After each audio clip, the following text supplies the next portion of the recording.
The massive doors of the Galactic Council chamber opened with a deep rumble. Captain Deho walked through them, his black uniform neat and pressed. Behind him came 3 other humans from Earth's first diplomatic mission. The chamber was huge, bigger than any building Deho had ever seen. The ceiling stretched up so high he could barely see it. 12 different alien species sat around the circular room. Each group looked completely different from the others. Some glowed with soft light. Others looked like walking crystals. A few seemed to be made of living metal, but the most impressive were the Kethri. Ambassador Hana stood nearly 3 meters tall. Her body was covered in hard, shiny plates like armor. Her eyes glowed amber in the dim light. When she moved, her sharp claws clicked against the floor. Other species in the room seemed nervous around her. She was clearly a predator, built for war. But Deho wasn't looking at her with fear. He was studying the room, noting the exits, watching how the different species interacted. His heartbeat stayed steady. His breathing was calm. "Welcome, humans of Earth," said a voice that seemed to come from everywhere at once. It belonged to the council speaker, a being made of pure energy. "You have traveled far from your small world. Thank you for having us," Deho replied. His voice was clear and confident. "We're honored to be here." Around the room, various alien representatives began to speak. Most of their comments were not friendly. They talked about humanity's dangerous expansion and reckless behavior. They said humans moved too fast, took too many risks, and couldn't be trusted. The crystalline HFY representative spoke in musical tones. "These humans launched themselves into space with primitive technology. They risked their lives on ships that barely function. This shows poor judgment." A luminar being, existing partly in another dimension, flickered as it communicated. "They explore dangerous regions without proper preparation. They make contact with unknown species without following safety protocols. This is not wisdom." Hana had been watching Deho during these complaints. She expected to see signs of stress or fear. Most species showed clear physical reactions when criticized or threatened. Pheromone levels would change. Muscle tension would increase. Neural patterns would shift. But the human remained perfectly calm. His biometric readings, which he could access through the chamber's sensors, showed no spike in stress hormones. His heart rate was actually slower than when he first entered. If anything, he seemed more relaxed now than before. This fascinated Hana. She had studied humans for months since their ships first appeared at the edge of known space. Their behavior patterns made no sense according to standard psychological models. They took risks that other species would never consider. They pushed their technology to dangerous limits. They explored unknown regions with enthusiasm rather than caution. Most species became more careful as they gained knowledge of the universe. They learned about the dangers that existed in space: hostile aliens, deadly radiation, gravitational anomalies that could crush entire fleets. This knowledge made them cautious. But humans seemed to become more bold as they learned more. Each new discovery made them want to explore further. Each new danger was treated as a puzzle to solve rather than a reason to retreat. The council session continued for several hours. Various species voiced their concerns about humanity's unpredictable nature. Some suggested that humans should be quarantined to their own solar system until they became more mature. Others wanted to limit human access to advanced technology. Through it all, Deho listened politely. He asked good questions. He took notes. He seemed genuinely interested in learning about each species and their concerns, but he never showed any sign of being intimidated. When the formal session ended, most of the alien representatives left quickly. They had said what they needed to say, but Hana lingered. Her curiosity about human psychology had only grown stronger. During the meeting, she approached Deho as he gathered his papers. Her massive form cast a shadow over him. Up close, the size difference was even more dramatic. Her smallest claw was longer than his fingers. Her teeth were designed for tearing. Through armor plating, her muscles could crush metal. She leaned down, bringing her face close to his. Her mandibles clicked together, a gesture that was meant to show dominance and create fear. Most species would step back when faced with such an obvious threat display. Are you not afraid, human? She asked. Her voice was deep and resonant like distant thunder. Daeho looked up at her. He had to crane his neck back to meet her glowing eyes. A slight smile played at the corners of his mouth. Should I be? He replied calmly. Fear is just excitement without breath. We didn't come this far by being afraid of the dark.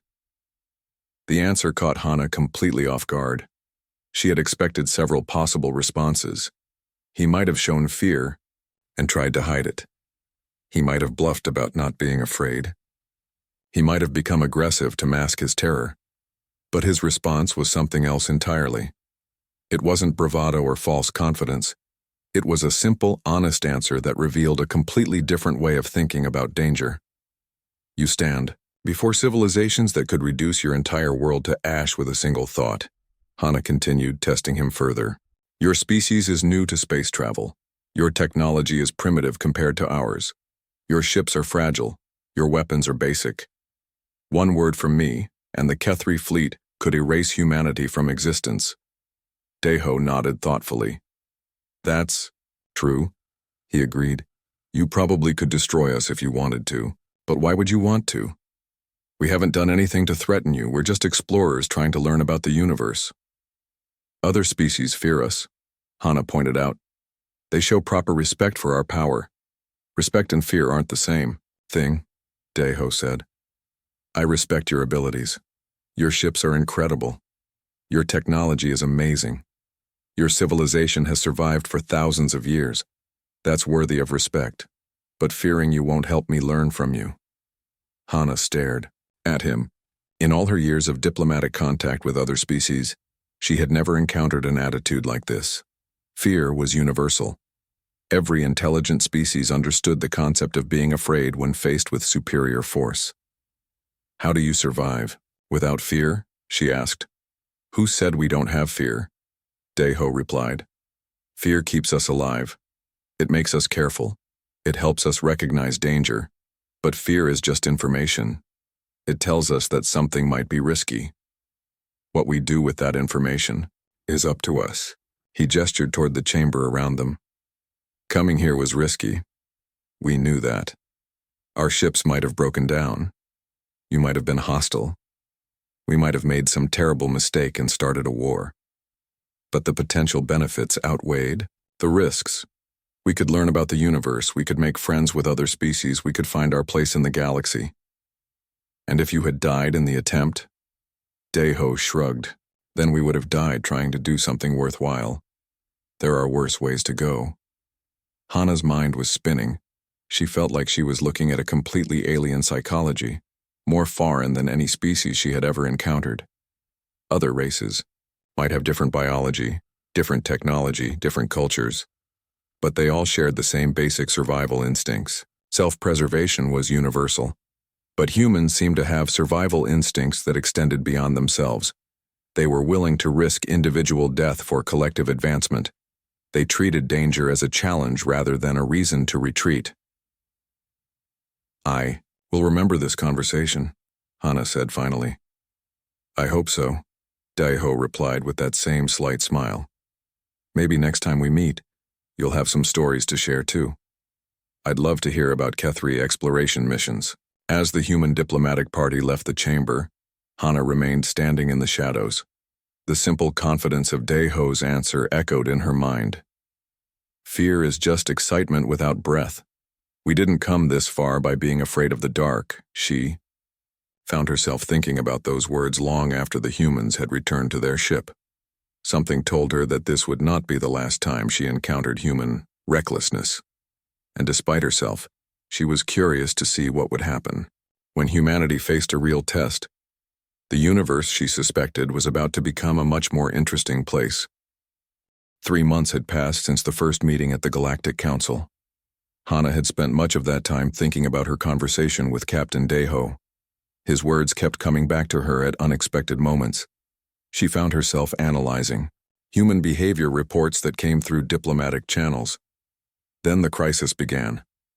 Deep space monitoring stations detected massive energy signatures moving out from the galactic core. At first, the reading seemed impossible. The energy levels were beyond anything in recorded history. But as the signals got stronger and closer, the truth became clear. The Void Harbingers had returned. Ancient files spoke of them in whispers. They were mechanical beings, older than most civilizations. Thousands of years ago, they had consumed entire star systems before mysteriously disappearing into the galactic core. Most species had assumed they were extinct. They were wrong. The first attacks came without warning. 3 border systems went silent in a single day. When scout ships investigated, they found nothing but empty space where planets used to be. The worlds hadn't been destroyed. They had been completely consumed, broken down into raw materials and energy. Panic spread through Council space faster than the Harbinger fleets. Advanced civilizations began evacuating their border worlds. Even the mighty Kethri pulled their fleets back to defensive positions around their core systems. In the council chambers, representatives argued about what to do. Most favored a full retreat to the galactic rim, abandoning half of known space to the Harbingers. A few suggested attempting negotiations. None proposed fighting. That was when Hana had an idea. "We should test the humans," she told the council speaker privately. "Test them how?" the energy being asked. "Give them a chance to prove their courage. Invite them to join a patrol mission to the contested zones. Let's see if they maintain their calm when faced with real danger." The council speaker flickered with interest. "You wish to see if they are truly fearless, or if their confidence was merely ignorance?" "Exactly," Hana said. But privately, she had other motives. She was genuinely curious to see how humans would react to the Harbinger threat. Their psychological profile was unlike any other species. Would they run like everyone else? Or would they do something unexpected? She personally requested that Captain Deho's ship join the patrol. The mission was described as routine monitoring of the border regions.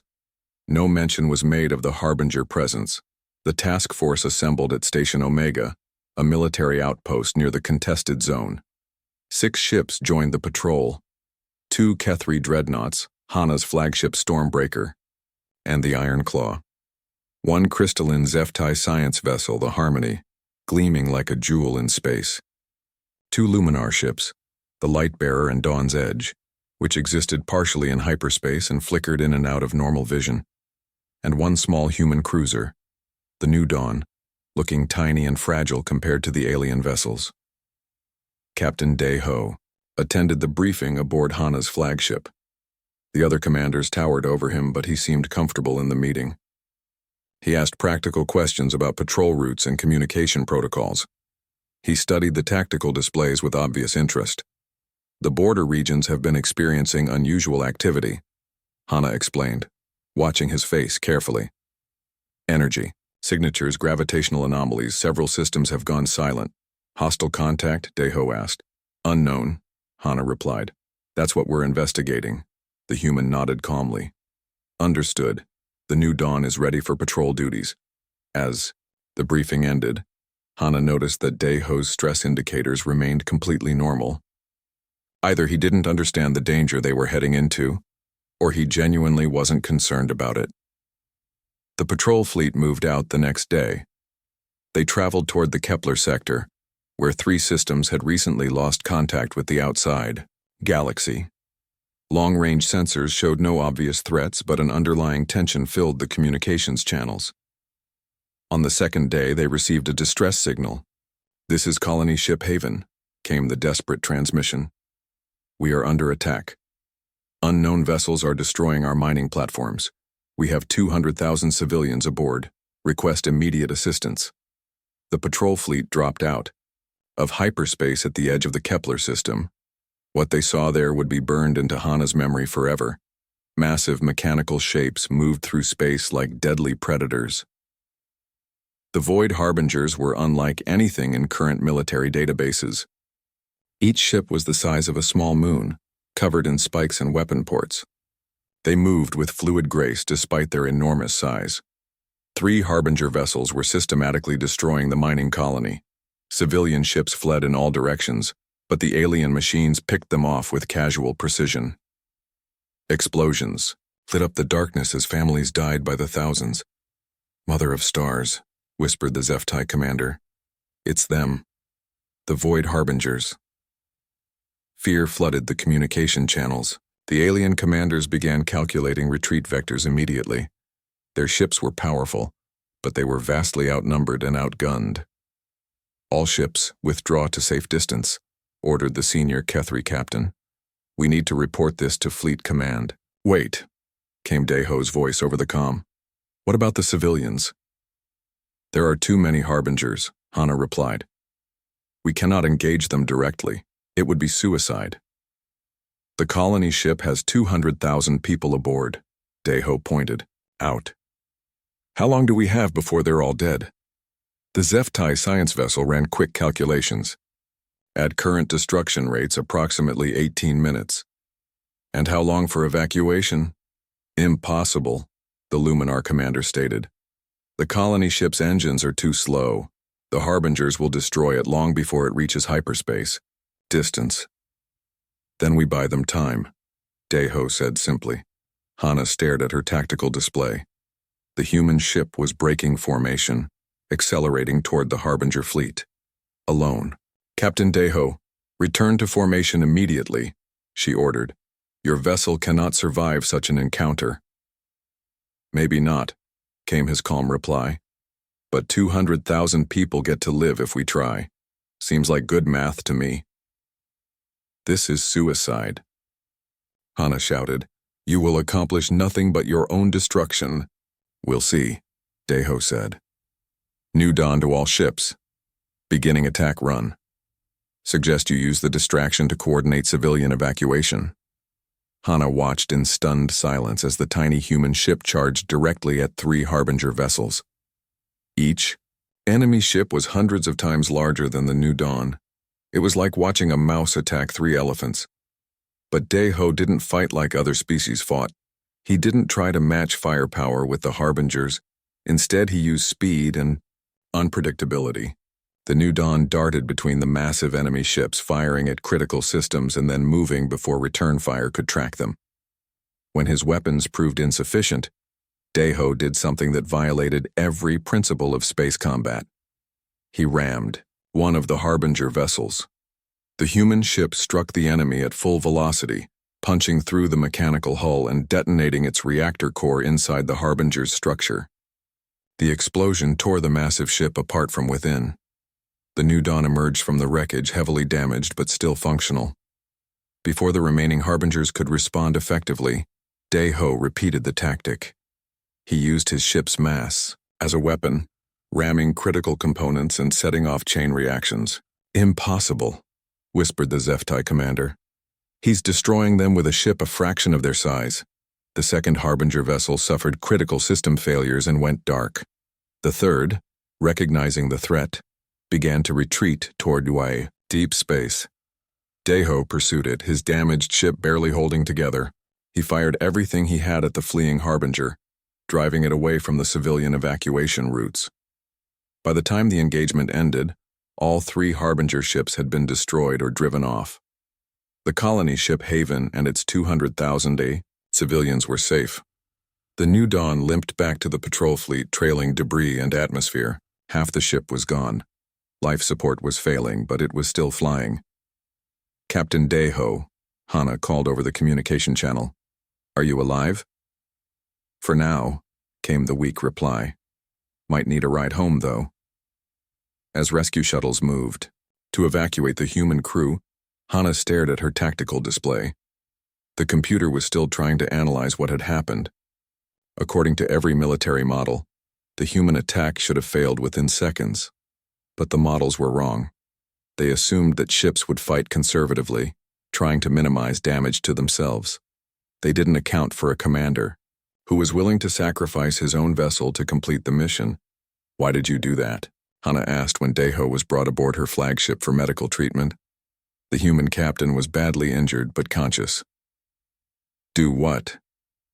"Risk everything for strangers. Those civilians meant nothing to you. You had never met them. They couldn't offer you any reward." Daeho looked at her with tired eyes. They didn't need to mean something to me personally.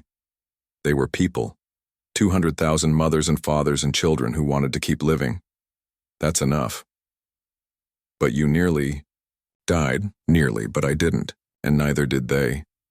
That's what matters. Hana left the medical bay deep in thought. She had expected to see human courage break when faced with overwhelming odds. Instead, she had witnessed something that challenged everything she thought she knew about intelligent behavior. The human hadn't fought to win. He had fought to save lives, excepting Olmo. The battle at Kepler Colony had changed everything for Hana. She couldn't stop thinking about what she had witnessed. A human captain willingly sacrificing himself and his crew to save strangers. It went against every model of intelligent behavior that she had studied. 2 weeks after the incident, she made a formal request to the council. She wanted to visit Earth for what she called cultural exchange and diplomatic study. The real reason was simpler. She needed to understand how humans thought. The request was approved, though some council members questioned her motives. The Kethri were known as warriors, not diplomats. But Hana's military record was excellent, and her interest in human psychology could benefit the entire galaxy. She brought one aide with her, Kyung-min, a young Kethri warrior scholar who had been analyzing human combat footage from the Harbinger engagement. Like Hana, he was fascinated by human tactical decisions that seemed to violate all logical principles. Their transport ship approached Earth's solar system 3 weeks later. Hana studied the sensor readings as they drew closer to the human homeworld. She expected to find a planet militarized for constant warfare. Any species that produced warriors like Captain Deho must live in a state of permanent conflict. Instead, she found something completely different. Earth showed no signs of martial preparation. There were no orbital defense platforms, no military, fleets patrolled the system. The planet's surface was covered with lights that indicated cities, not fortresses. It looked peaceful. Dr. Jiwoo met them at the orbital station. She was a xenopsychologist who specialized in interspecies communication. Her manner was warm and welcoming, nothing like what Hana expected from a member of such a warrior culture. "Welcome to Earth," Jiwoo said with a genuine smile. "We're honored to have Kethri visitors. Your species has such a rich military tradition." "As does yours, apparently," Hana replied. "We witnessed Captain Deho's actions at Kepler Colony. Such courage is rare in the galaxy." Jiwoo looked puzzled. "Courage, I suppose, though I think Deho would just call it doing his job." Major Taehyun joined them for the surface transport. He was a military historian who had volunteered to help with the cultural exchange. Unlike Jiwoo, he had the bearing of a professional soldier, but even he seemed relaxed and peaceful. "Your species confuses us," Hana admitted as they descended through Earth's atmosphere. "Captain Deho nearly died to save civilians he had never met. This suggests a highly militarized culture focused on sacrifice and duty. But your world shows no signs of preparing for war." "Why would we prepare for war?" Taehyun asked. "We're not at war with anyone. But your people fight with such skill and determination. You must train constantly for battle." Jiwoo and Taehyun exchanged glances. "I think there's been a misunderstanding," Jiwoo said gently. "Humans aren't naturally warlike. We prefer peace when possible." This made no sense to Hana. She had seen the combat footage. Human tactics were aggressive, creative, and utterly fearless. Such abilities didn't develop without extensive military culture. Their first stop was a place called Seoul. Hana expected to find military academies and training centers. Instead, she found art galleries and parks. Children played on playgrounds while their parents watched and laughed. Elderly couples sat on benches feeding birds. "This can't be right," Kyung-min whispered to Hana. "Where are the warriors? Where are the weapons? Maybe they're hidden," Hana replied, though she was beginning to doubt her own assumptions. Dr. Jiwoo took them to a museum dedicated to human history. "If you want to understand our psychology," she said, "you need to understand our past." The museum was sobering. Wall after wall displayed artifacts from human conflicts, weapons, uniforms, photographs of destroyed cities. The scale of destruction was enormous. Humans had fought wars for thousands of years, killing millions of their own species in endless conflicts. You see? Hana said to Kyungmin. They are a warrior race. This proves it. But Jiwoo was shaking her head. No, you're misunderstanding. These displays aren't celebrating war. They're remembering its cost. She led them to a section called The Learning. Here the museum showed how human attitudes toward conflict had evolved. Wars became less frequent as communication improved. Weapons became more precise as technology advanced. Eventually, humans learned to resolve most disputes without violence. We fought so many wars because we were afraid, Jiwoo explained. Afraid of other tribes, other nations, other ideologies. Fear made us see enemies everywhere. But Captain Daeho showed no fear when facing the Harbingers, Hana pointed out. That's different, Major Taehyun said, joining the conversation. The Harbingers were actually dangerous. They were killing innocent people. Fear would have just made the situation worse. I don't understand the distinction, Hana admitted. Taehyun was quiet for a moment, choosing his words carefully. We learned something over the centuries. There's a difference between being willing to die for something and wanting to die for nothing. Fear doesn't make you careful. It makes you hesitant. And hesitation kills more people than boldness ever has. He pointed to a memorial wall listing human conflicts throughout history. Each of these wars taught us something about courage. Real courage isn't the absence of fear. It's right action in the presence of fear. Right action? Kyungmin asked. Doing what needs to be done even when you're afraid, Jiwoo explained. Captain Daeho wasn't fearless during that battle. He was terrified. But he was more afraid of living with the knowledge that he could have saved those people and chose not to try. This was a completely new concept for Hana. In Kethri culture, fear was seen as weakness. Warriors were trained to suppress it, to act without hesitation. But humans seem to have developed a more complex relationship with fear. So you use fear as information? She asked. Exactly, Taehyun said. Fear tells us when something is dangerous. But danger isn't always a reason to avoid action. Sometimes it's a reason to act more carefully or more quickly or with more determination. They spent the rest of the day visiting different parts of human civilization, universities where young people studied literature and science, hospitals, where doctors saved lives, research centers where scientists worked to understand the universe.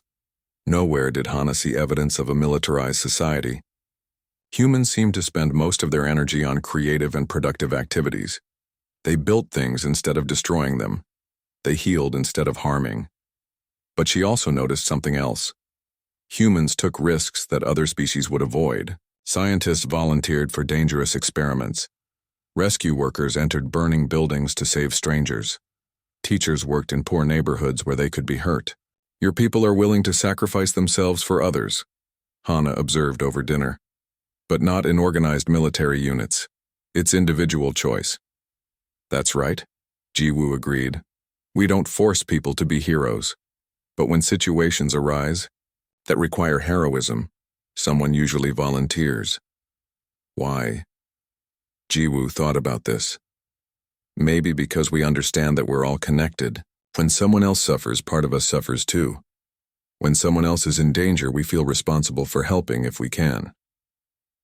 Even if helping might kill you. Especially then, Taehyun said quietly. The more dangerous the situation, the more important it is that someone act. If everyone waits for someone else to take the risk, no one gets saved. Kyungmin leaned forward.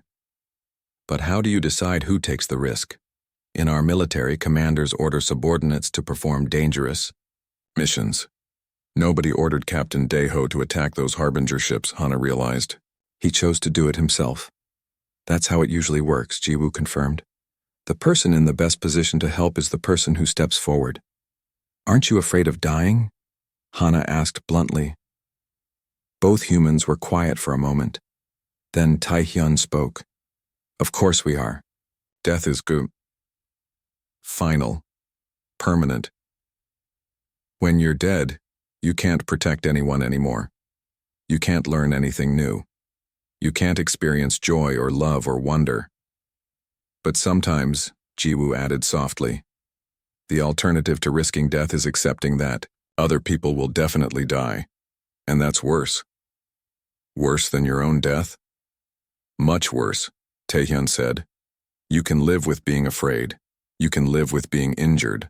But it's hard to live with knowing you could have saved someone and chose not to try. As their visit continued over the following days, Hana began to understand human psychology better. They weren't fearless warriors. They weren't naturally aggressive. They were something more complex. Humans had learned to make peace with mortality, not because they didn't value life, but because they valued certain things more than individual survival. They would risk death to protect others, to preserve important principles, to advance knowledge, or to explore new frontiers. They're not individually stronger or smarter than us, Kyungmin observed privately to Hana. But they've made peace with mortality in a way we haven't. It's more than that, Hana replied. They've expanded their definition of survival beyond themselves. When Captain Daeho risked his life to save those civilians, he wasn't being suicidal. In his mind, letting them die would have been worse than dying himself. So he was still acting for survival, just survival of the group instead of the individual. Exactly. They've evolved past pure self-preservation. The war came faster than anyone expected. Within weeks of Hana's return from Earth, the Void Harbingers launched their full-scale invasion. The attack wasn't random or exploratory. It was systematic, coordinated, and devastating. Entire star systems went dark within hours. Refugee fleets clogged the hyperspace lanes as billions of beings fled toward the galactic rim. The Galactic Council convened an emergency session aboard a massive space station far from the front lines. Representatives arrived in a state of panic that Hana had never seen before. Even the most advanced civilizations were talking about evacuation rather than resistance. The Harbinger fleet numbers in the thousands, reported the Zeftai military advisor, his crystalline form pulsing with stressed harmonics. Each vessel is larger than our biggest dreadnought. Their technology is centuries ahead of our own. The Luminar representative flickered between dimensions as it spoke. Our energy weapons have no effect on their hulls. Their shielding absorbs every form of attack we've attempted. Conventional military resistance appears impossible. Around the chamber, other species voiced similar reports. The Kethri had lost 3 entire battle groups in their first engagement with the Harbingers. The proud warrior race that had dominated galactic politics for centuries was in full retreat. We must evacuate the core systems, declared the council speaker. Its energy form was dimmer than usual, reflecting the despair that filled the chamber. Move all civilian populations to the outer rim. Abandon the inner galaxy to the Harbingers. That means sacrificing half of known space, Hana pointed out. Trillions of beings will lose their homes. Better homeless than dead, replied the senior Kethri commander. We cannot fight an enemy we cannot hurt. That was when Captain Daeho, now promoted to admiral after his actions at Kepler Colony, requested permission to speak. The human looked small and fragile in the chamber full of larger alien species, but his voice was steady and calm. We have another option, he said simply. The chamber fell silent. Every representative turned to look at the human who dared suggest an alternative when the galaxy's greatest military powers had admitted defeat. What option? Asked the council speaker. Direct assault on the Harbinger Command Nexus, Daeho replied. Take out their central coordination. Without unified command, their individual fleets become manageable. The reaction was immediate and dismissive. Several representatives spoke at once, their voices overlapping in a chorus of objections. Impossible, declared the Zeftai advisor. The command nexus is located deep within the galactic core. The gravitational anomalies alone will destroy any fleet attempting to reach it. The radiation levels will cook crew members alive long before they approach the target, added a Luminar commander. Even our energy-based physiology cannot survive in that environment. And that's assuming we could fight through the main Harbinger force, the Kethri commander continued. Their strongest ships guard the core region. It would be suicide. Daeho listened to each objection calmly. When they finished, He simply nodded. You're probably right. The mission has very low survival probability. But if we don't try, everyone dies anyway. At least this way, some of us might make it through. Some of us? Hana found herself asking. You mean some humans might survive the assault? I mean some of the people we're trying to protect might survive the war, Daeho corrected. The assault. Fleet will probably be destroyed. But if we succeed, the civilian populations get to live. The human's matter-of-fact acceptance of death stunned the chamber into silence. He wasn't talking about a desperate last stand or a glorious final battle. He was calmly discussing trading his life and the lives of his crews for the survival of people they had never met. This is madness, whispered the Zeftai representative. No rational being would attempt such a mission. Maybe, Daeho agreed, but rationality isn't helping much right now. The rational response is to run away and let the Harbingers consume the galaxy. I don't think that's acceptable. Hana stared at the human admiral. In that moment, she finally understood what she had been trying to figure out during her visit to Earth. Humans didn't just think differently about fear. They thought differently about survival itself. You're hope-oriented, she said suddenly. Daeho looked at her with interest. Explain that. Every other species here is calculating probability of survival. You're calculating probability of success. You'll accept certain death if there's even a small chance of achieving your objective.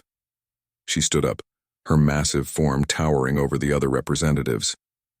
I've spent months trying to understand human psychology. I believe I finally do. They're not fearless, they're something far more dangerous, they're hope-oriented. The chamber buzzed with confused murmurs. The concept didn't translate well into most alien languages. Hana continued, working through her thoughts out loud. We see a mission with a 90% chance of failure and focus on the 90%. Humans see the same mission and focus on the 10% chance of success. They don't ignore the danger. They just weight it differently in their calculations. That's still madness, the Kethri commander protested. Is it? Hana asked.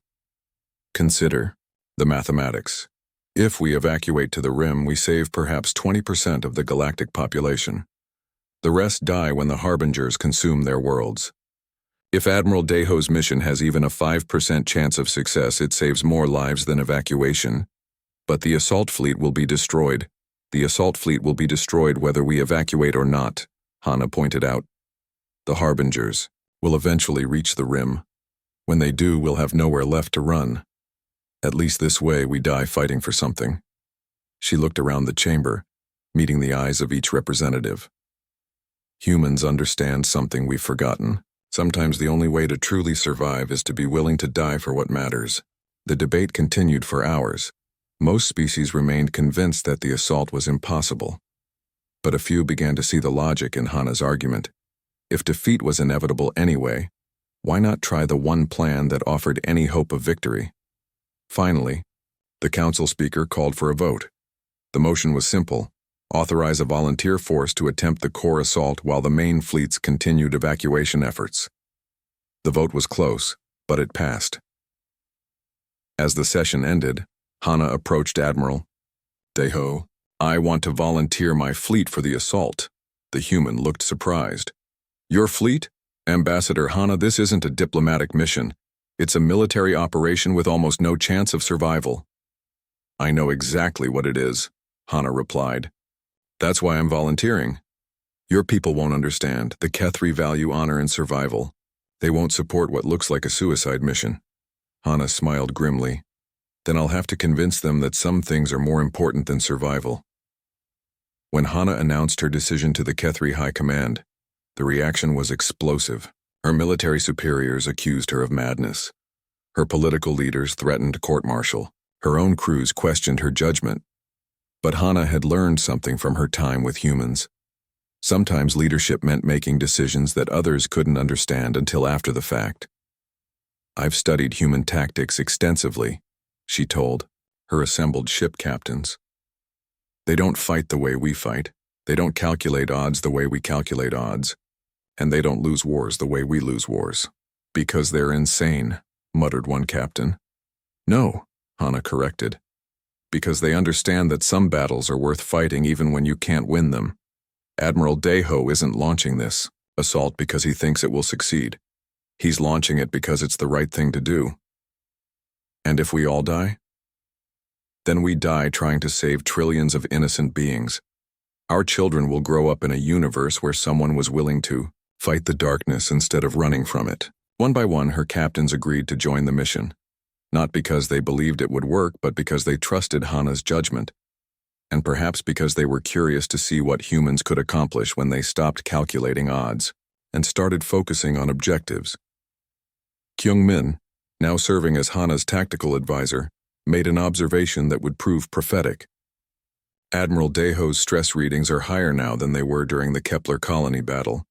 He's more afraid of failing than he is of dying.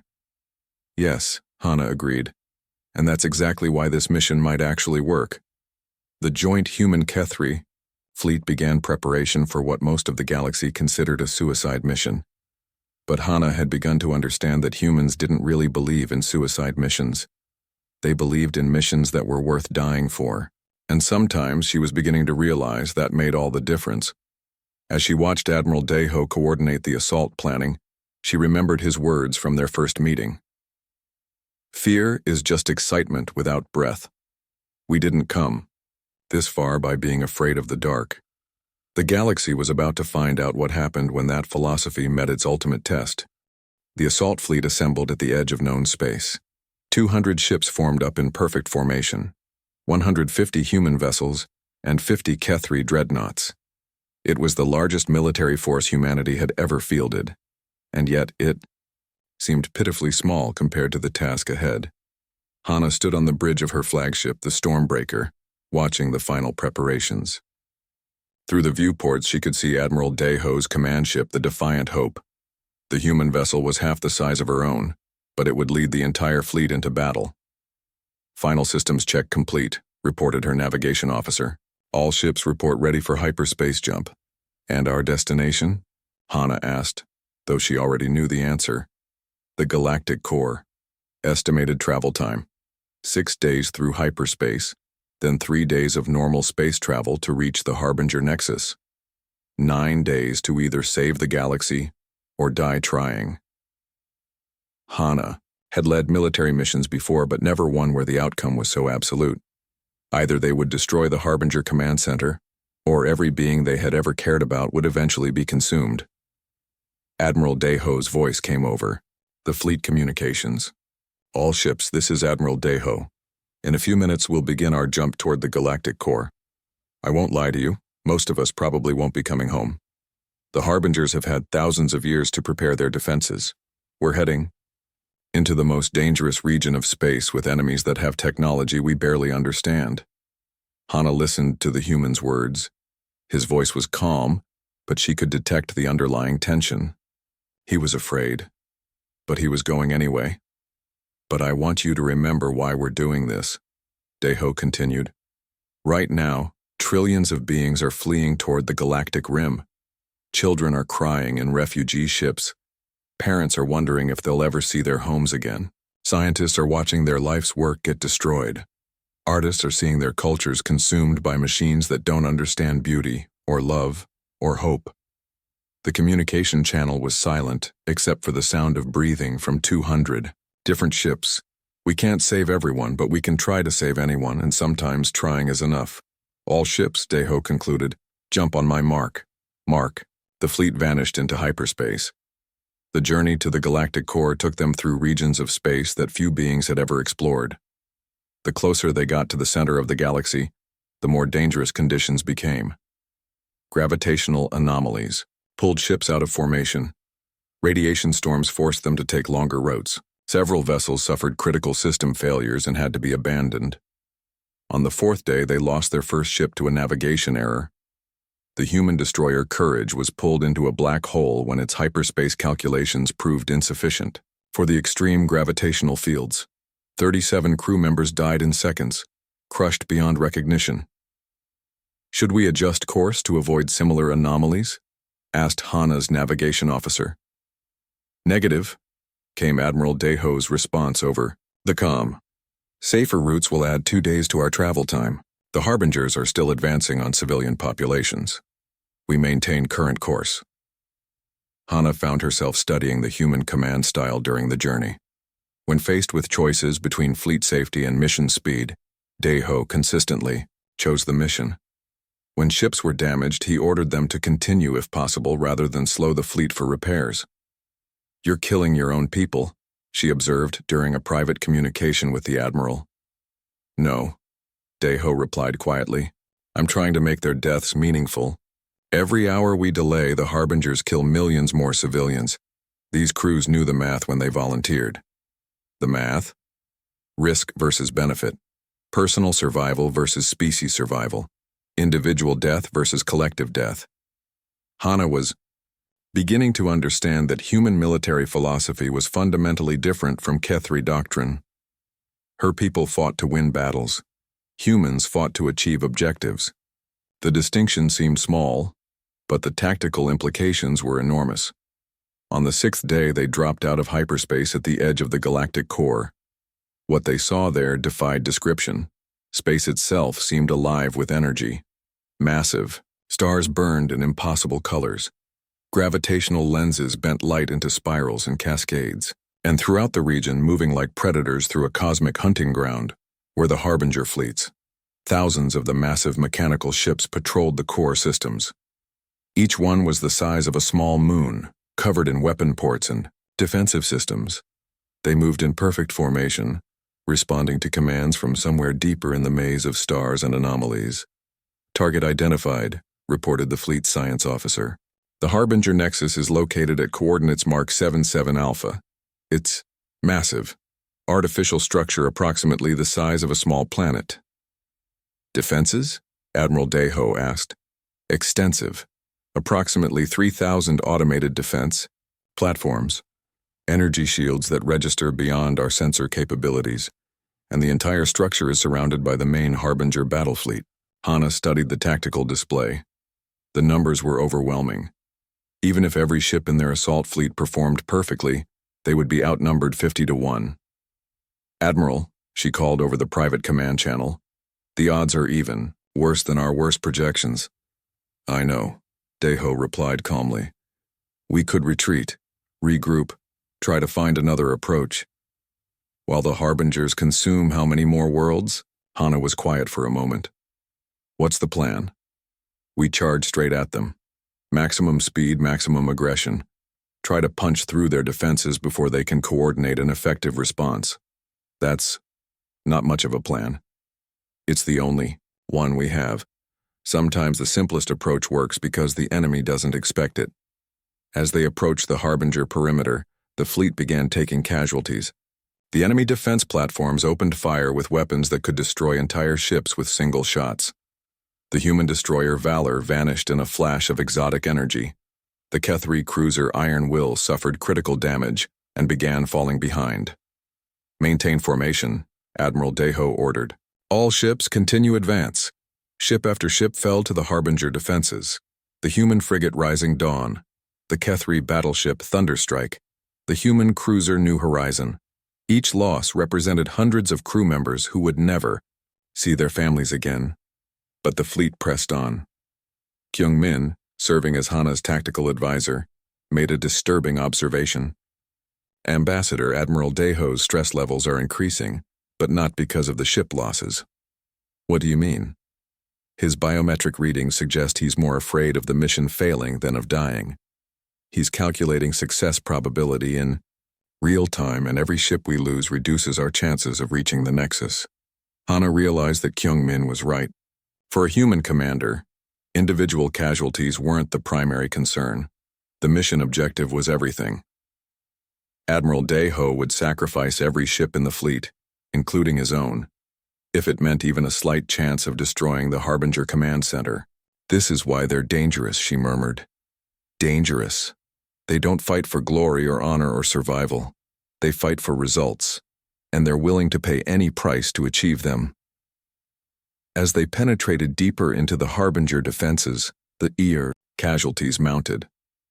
By the time they reached the inner perimeter, only 50 ships remained, 30 human, 20 Kethri.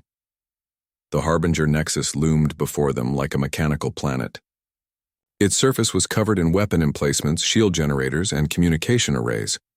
Destroying it would require a precision strike at its core while under fire from thousands of defensive systems. "All ships," Admiral Deho broadcast. "This is it. Final assault on the Nexus. Remember, we're not trying to survive this, we're trying to complete it." "Admiral," Hana called over the command channel. "I understand now." "Understand what?" "Why humans aren't afraid of the dark. You carry your own light." As the surviving ships charged toward the Harbinger Nexus, Hana found herself thinking about courage in a way she never had before. It wasn't about being unafraid. It was about being afraid of the right things. Admiral Deho was terrified. But he wasn't afraid of dying. He was afraid of failing to save the people who were counting on him, and somehow, that made all the difference. The final battle was about to begin. The Harbinger Nexus filled their entire view now. The artificial structure was massive beyond comprehension, a sphere of dark metal and pulsing energy that dwarfed even the largest space stations. Its surface bristled with thousands of weapon ports, each one capable of destroying capital ships with single shots. Admiral Deho's voice crackled over the fleet communications. "All ships begin final approach. Target the core breach points marked on your tactical displays. Remember, we only need to get the charges inside. After that, physics does the rest." 30 ships remained from the original 200. Hana. Watch the tactical display as the tiny fleet spread out, each vessel taking a different approach vector to divide the Nexus defenses.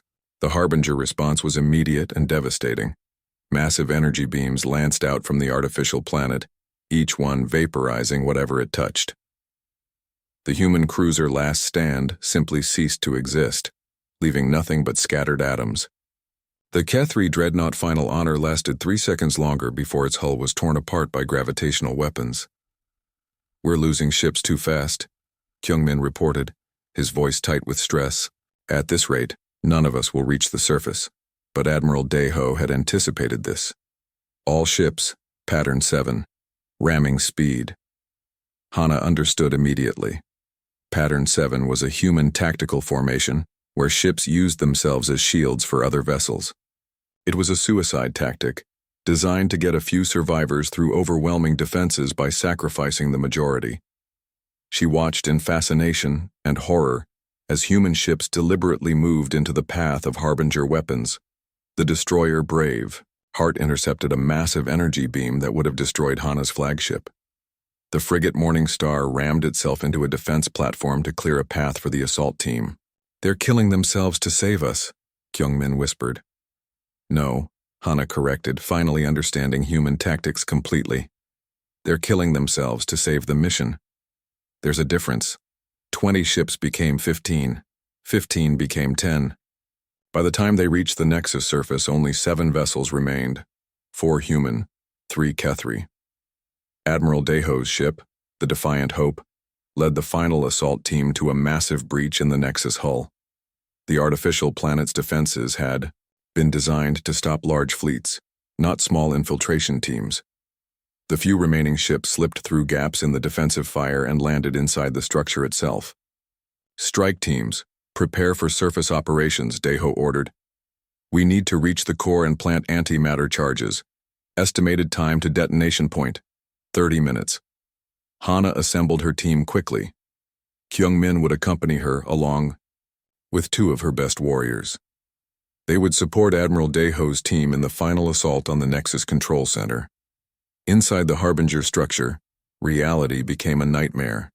The passages were filled with mechanical horrors, automated defense systems that had been waiting for thousands of years. Some were spider-like constructs that dropped from the ceiling. Others were floating weapon platforms that could fire around corners. All of them were designed to kill anything organic. The human strike team moved with methodical precision through the maze of corridors. When they encountered defenders, they didn't try to fight conservatively. They used explosive charges, poison gas, and suicide attacks to clear paths.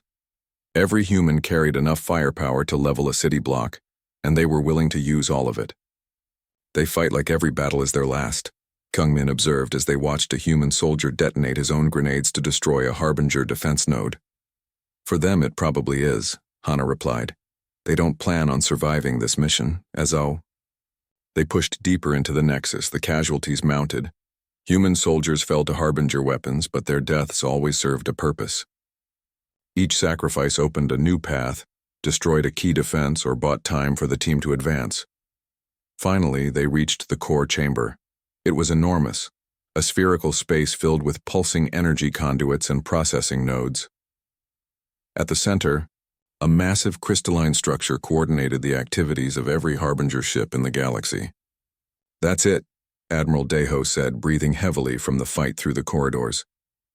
Destroy that, and their entire network collapses. How long to plant the charges? Hana asked. 10 minutes if we're not interrupted. But the Harbingers know we're here now. They're sending everything they have to stop us.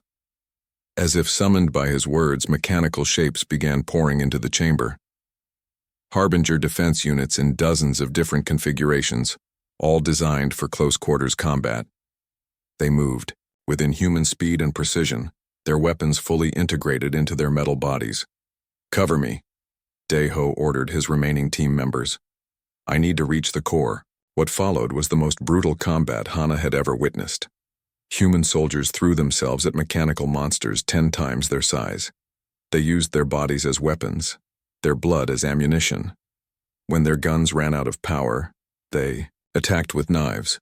When their knives broke, they used their bare hands. Kyung-min was struck down by a Harbinger blade arm while protecting the approach to the core. The young K3 warrior fell with a smile on his face, knowing that his sacrifice had bought precious seconds. One by one, the strike team members died holding the perimeter. Each death bought Admiral Deho a little more time to work on the antimatter charges. The human admiral worked with steady hands despite the chaos around him, his fingers dancing over the complex detonation controls. Finally, only Hana and Admiral Deho remained alive in the chamber. The antimatter charges were armed, but someone needed to stay behind to ensure they detonated properly. The Harbingers were interfering with remote signals. Go, Deho said without looking up from his work. Get to minimum safe distance. I'll handle the detonation. I'm not leaving you here to die alone, Hana replied, firing her weapon at an approaching Harbinger unit. This isn't about dying alone. This is about completing the mission. Then we complete it together. For the first time since she had known him, Admiral Deho looked truly surprised. Ambassador, you don't have to do this. Your people need you to survive and lead them. My people need the galaxy to survive. That's more important than any individual leader. As Harbinger forces closed in around them, Hana found herself asking the question that had started everything. Are you not afraid, human? Admiral Deho's hands never stopped working on the detonation sequence. His answer came as mechanical claws reached for him from the darkness. Terrified. But I've been afraid before. Fear is just your brain trying to keep you alive. Sometimes staying alive isn't the most important thing. Then what is? Making sure the people you care about get to stay alive. Making sure their children get to be afraid of normal things, like asking someone on a date or failing a test, instead of being afraid that mechanical monsters are going to eat their son. The detonation sequence completed just as the first Harbinger reached them. Admiral Deho looked up at Hana with calm eyes. 30 seconds to detonation. We need to get to the emergency pod. They ran through corridors that were collapsing around them as the antimatter charges reached critical phase. Harbinger units pursued them, but the structure itself was beginning to fall apart. Energy conduits exploded. Support beams collapsed. The artificial gravity failed. They reached the emergency pod with 5 seconds to spare. As the tiny craft launched itself away from the Nexus, Hana watched through the viewports as the massive structure began to collapse inward. The antimatter explosion was visible from several light-years away. The artificial planet that had coordinated trillions of Harbinger units simply ceased to exist, taking with it the central intelligence that had guided their invasion. Across the galaxy, Harbinger fleets suddenly went silent. Without central coordination, the individual ships reverted to basic programming. They stopped advancing on civilian targets and began wandering aimlessly through space. "It worked," Hana whispered, barely able to believe it. "Yeah," Admiral Deho replied quietly. "It worked." 5 years later, Ambassador Hana stood before a memorial wall on the rebuilt capital world of the Galactic Council. The wall bore the names of all those who had died during the core assault, humans and Kethri who had volunteered for a mission they knew they wouldn't survive. She was now Supreme Commander of the Joint Galactic Defense Force, a position that had been created to prevent future existential threats. The memorial was one of her first official acts. The inscription was simple, carved in every major galactic language. They were afraid, but they went anyway. Young officers from dozens of different species came here to study. Hana often gave lectures about the human contribution to galactic civilization. Not their technology, which was still relatively primitive. Not their military strength, which was modest compared to older species. But their philosophical approach to existential threat. Fear, she would explain to each new class of cadets, is evolution's way of keeping individuals alive, but sometimes individual survival must be sacrificed for species survival. Most races struggle with this paradox. Humans resolved it by redefining courage not as the absence of fear, but as right action in the presence of fear. A young Zeftai cadet raised her crystalline hand. "But how do you learn to act when you're afraid? Fear makes us want to hide or run away." "That's the human secret," Hana replied.